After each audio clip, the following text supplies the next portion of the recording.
In the near future, a crisis spreads across Europe, leaving people without basic necessities, and the government decides to solve the shortage by exterminating people. They first target the elderly, then move to pregnant women and children. Some countries like Ireland, Iceland, and Norway manage to stop the killings and oppose the regime. Many people are escaping to those lands, including Nico and his pregnant wife Mia. After a refugee drills a hole in the truck to let in light, the truck stops after a few hours to pick up more refugees. The truck becomes overcrowded, so the smuggler announces they'll split the group. The women and children will stay in this truck, and the men will go in another vehicle. Nico tries to explain he and his wife were already on this truck, but he's ignored and taken away. Nico reassures her, telling her not to worry because both trucks are headed in the same direction, so they'll reunite later. The truck stops at a checkpoint, and the women quickly hide at the back. The driver shows papers saying he's transporting cargo, but the soldiers open the truck to inspect it. At first, they only see a few boxes because the refugees are hidden behind a fake wall. The leader becomes suspicious and sends one of his men inside, telling him to go as far as possible and shoot at the side wall. The man does so, and by noticing the difference in distance, the leader realizes there's a hidden compartment. He enters with several soldiers and tells the women to come out. Fearing the worst, Mia climbs on top of the crates just before one of the women opens the fake wall. The leader immediately kills her, and the other soldiers open fire, killing everyone while Mia gets covered in their blood. Once they leave, Mia cries and sends a message to her husband, telling him to hide. A few hours later, the truck arrives at another harbor, and the container is unloaded to be moved onto a ship. Mia tries calling Nico, but he doesn't answer, so she leaves another message telling him the ship is taking her away. She checks her bag, and turns on a light before falling asleep. Later, Mia wakes up as the container shakes.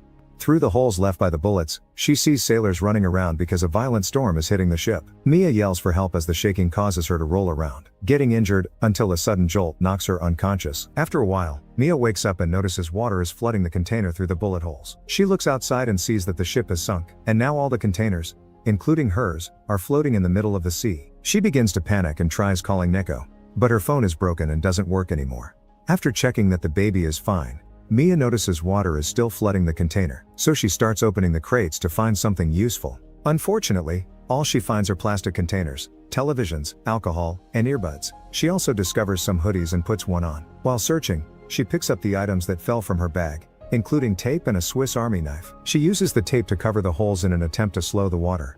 But then she hears screams and looks through the hole to see a container sinking slowly with people inside. Realizing the tape has come off and the water level is rising, she pushes a crate beneath the hanging one and uses her knife to release it, only to find more plastic containers. Frustrated at first, she then gets an idea. She removes the rubber from the lids and uses it to seal the lower holes. Mia also moves 2 crates against the wall to create a place to lie down, marking the water levels with tape to count down the days until it reaches the limit. She checks her supplies, rationing her food and water, and finds that the drill and lighter dropped by others still work. Suddenly, her phone rings from an unknown number. It's Nico. He couldn't answer earlier because his battery died, but he's alive and it turns out the other driver had scammed them. Instead of taking them to the harbor, he abandoned them outside the city. Mia explains her situation, and Nico promises to rescue her. He tells her to save the battery and survive for their child. She notices a storm approaching and feels a contraction, hoping it's a false alarm. But soon the storm hits and Mia realizes the baby is coming. She screams in pain as the water floods the container again, and her phone slips from her hand as she tries to answer. With no choice, Mia removes her dress, grabs onto the crate ropes, and gives birth in the water. Afterwards, Mia tidies up the container as best as she can, and places the baby in a small box with a hoodie while she checks her things. She eats a bit of food from a can. When Mia hears the metal of the container squeaking, she gets an idea. She uses the drill to start making holes in the ceiling, hoping to cut out a square big enough to escape. Unfortunately, the drill runs out of battery before she can finish. Mia finds the knife and attempts to use it on the ceiling holes, but it starts hurting her hands. The next morning, she tries again with the knife, only for it to break. The phone is still not working, and Mia has to drink the last of her clean water. She feels a little better now that it's raining, and water is coming through the holes. Mia drinks some water, and collects as much as possible in the plastic containers. She grabs the can, but when the lid breaks, an idea strikes her. She threads the rope from the crates through the ceiling holes and starts pulling it down until she finally opens a hole big enough for sunlight to shine through. Mia climbs on top of the container, and sees that there's no land in sight. Suddenly, she spots a plane flying by and rushes into the container to break a television, taking a piece of its screen. She climbs back out, but in her hurry, she injures her leg. Ignoring the pain, Mia uses the screen piece to reflect the sunlight, but the plane doesn't notice her and flies away. For the next few days, Mia works hard on her survival.